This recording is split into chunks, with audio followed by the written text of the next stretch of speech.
안녕하세요. 오늘 분석 자료들을 통해서요. 2025년에 주목할 만한 성장 기업 3곳. 메르카도 리브레, 알리바바, 인투이트를 좀 자세히 보려고 합니다.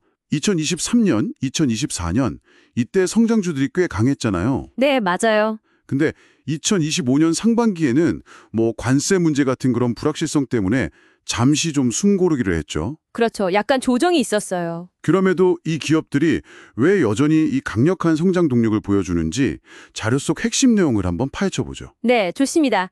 오늘 다룰 자료들이 참 흥미로운데요.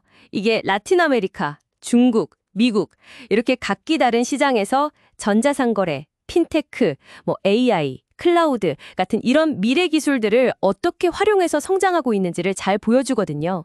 아, 지역별로 대표 주자들이군요. 네, 그래서 단기적인 주가 변동성보다는요, 이 기업들이 가진 그 잠기적인 힘, 그리고 잠재력에 초점을 맞춰서 이야기 나눠보면 좋을 것 같습니다.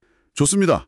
그럼 먼저 라틴 아메리카의 아마존, 메르카도 리브레부터 시작해볼까요? 네. 이야, 2025년 들어서만 주가가 50% 넘게 올랐다고 하고요. 지난 2년 동안에는 2배 이상 상승했다니 이거 정말 대단하네요. 네, 성장세가 무섭죠. 1분기 실적도 인상적인데요. 매출 37% 증가했어요. 와, 광고 매출도 50% 늘었고요. 환산 기준으로요. 네네. 특히 그 핀테크 신용 포트폴리오, 이게 무려 75%나 급증해서 78억 달러 규모래요. 이게 정말 눈에 띄는 부분입니다. 맞습니다. 그 핀테크 부문의 폭발적인 성장이 진짜 핵심인데요. 이게 단순히 금융상품만 파는 게 아니거든요. 뭐랄까, 은행 서비스 접근이 좀 어려운 인구가 많은 라틴 아메리카에 기존 금융 시스템 자체를 바꾸고 있다는 점에서 의미가 커요. 아, 시스템 자체를 바꾼다? 그렇죠. 이게 장기적으로 보면 강력한 경쟁 우위가 될 수 있죠. 그렇겠네요. 물론 이렇게 신용 사업이 빠르게 크면 부실 위험 관리도 되게 중요해지는데 자료에서는 이 부분에 대한 회사의 노력도 언급하고 있긴 합니다. 위험 관리. 네, 중요하죠. 그리고 모바일 중심 전략이라던가 결제 시스템 혁신 같은 것도 성장을 뒷받침하고 있고요. 네. 구체적인 숫자를 보면 1분기에 순 구매자가 25% 늘어서 6,700만 명. 와, 6,700만 명? 네. 그리고 판매된 상품 수도 28% 증가해서 거의 5억 개 가까이 돼요. 4억 9,200만 개. 이 숫자들이 플랫폼의 흡인력을 그냥 보여주는 거죠. 확실히 사용자가 계속 늘고 있다는 증거네요. 네.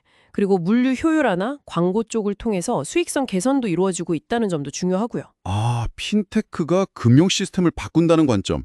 정말 흥미롭네요. 말씀하신 대로 위험 관리만 잘 된다면 정말 큰 기회가 있겠습니다. 그렇죠. 자, 그럼 메르카도 리브레가 핀테크로 라틴 아메리카를 공략한다면 이제 시선을 중국으로 한번 돌려볼까요? AI와 클라우드에 집중하는 알리바바는 어떤가요? 네, 알리바바. 2025년도로 주가가 35% 이상 반등했고 특히 그 AI 관련 제품 매출이 7분기 연속 세 자릿수 성장을 했다. 이 점이 상당히 인상적이더라고요. 맞아요. 알리바바는 한동안 좀 저평가 논란이 있었잖아요. 네, 그랬었죠. 주가가 좀 잠잠했죠. 그렇죠. 근데 2025년 기준으로 보면 주가 수익 비율, 그러니까 P가 11.7배. 네, 11.7배 정도예요. 11.7배면 비교적 낮은 편인가요? 네, 업종이나 시장 상황에 따라 다르지만 일반적으로 아주 고평가 상태는 아니라고 볼 수 있죠. 그리고 또 주가 수익 성장 비율, PEG는 0.91인데 PEG요. 네, 이건 성장성을 고려했을 때 주가가 적정한지를 보는 지표인데 보통 1 미만이면 매력적이라고 보거든요. 아하, 그렇군요. 그러니까 이런 지표들이 현재 밸류에이션이 아주 나쁘지 않다, 괜찮다는 걸 좀 시사하는 거죠. 밸류에이션 설명 감사합니다. 이해가 잘 되네요. 네, 그리고 클라우드랑 AI 외에도 국제 이커머스라던가 미디어 쪽 이렇게 다양한 사업을 가진 것도 강점이고요. 그리고 주식 매입이나 배당 같은 주주 친화 정책도 꽤 긍정적으로 평가받고 있습니다. 다각화된 사업과 주주 환원. 이것도 중요하죠. 그럼요. 다만 역시 중국 내 경쟁이 워낙 치열하고 또 규제 관련 불확실성 이런 건 여전히 좀 고려해야 할 변수라고 분석 자료들은 지적하고 있습니다. 경쟁이나 규제는 역시 계속 신경 써야 할 부분이군요. 알겠습니다. 자, 그럼 마지막으로 미국으로 가볼까요? 대표적인 금융 소프트웨어 기업 인투인트입니다. 네, 인투이트. 터보텍스나 퀵북스 이걸로 아주 유명하죠. 크레딧 카르마, 메일침프도 있고요. 맞아요. 연초에 주가가 잠시 좀 주춤했지만 4월 이후로는 25% 이상 반등했고 3분기 실적도 보니까 매출 15%, 순이익 19% 증가로 아주 탄탄해요. 네, 견조하죠. 특히 인수한 그 크레딧 카르마 부문 매출이 31%나 늘었더라고요. 이게 성장을 이끌고 있네요. 네, 맞습니다. 인투이트의 핵심은요, AI를 정말 공격적으로 도입하고 있다는 점이에요. 아, AI 도입이요? 네. 예를 들면 2025년 7월까지 6개의 AI 에이전트를 출시할 계획이라고 해요. AI 에이전트요. 그게 뭐죠? 그러니까 특정 업무를 좀 알아서 처리해주는 AI 비서 같은 거라고 보시면 돼요. 사용자들이 좀 번거롭게 하던 장부 정리라던가 뭐 세금 관련 업무 같은 거 있잖아요. 네네. 이런 거 자동화해서 편의성을 확 높이는 거죠. 와, 그거 정말 편리하겠는데요. 그렇죠. 이게 금융 소프트웨어 시장에서는 강력한 차별점이 될 수 있습니다. 그리고 아까 말씀하신 크레딧 카르마 같은 인수기업과의 시너지도 이제 본격적으로 나타나고 있고요. 네. 물론 뭐 이런 AI 기능이 실제 사용자들에게 얼마나 큰 가치를 줄지는 계속 지켜봐야겠지만요. 회사 측에서는 연간 15% 이상 매출 성장을 목표로 잡을 만큼 꽤 자신감을 보이고 있습니다. AI 에이전트라니 기대가 되네요.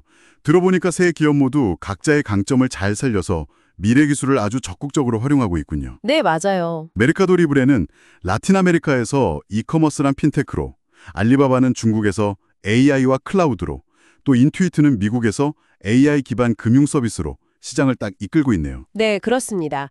그래서 분석 자료들이 공통적으로 짚는 투자 포인트는 결국 이거예요. 첫째, 시장 점유율 확대 가능성. 네. 둘째, AI와 디지털 전환을 통한 혁신 가속화. 그리고 셋째, 이걸 통한 수익성 개선.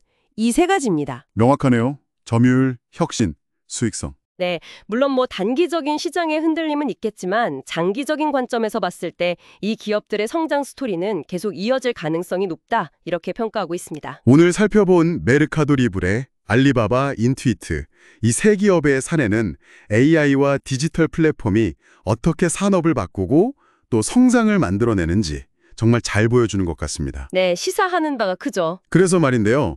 혹시 당신이 일하거나 관심 있는 분야에서는 이런 기술 변화가 어떤 새로운 기회를 만들고 있나요? 아니면 또 예상치 못한 도전 과제를 안겨주고 있지는 않나요? 한 번쯤 생각해 보시면 좋겠습니다. 네, 좋은 질문이네요. 다음 분석에서 더 흥미로운 내용으로 찾아뵙겠습니다.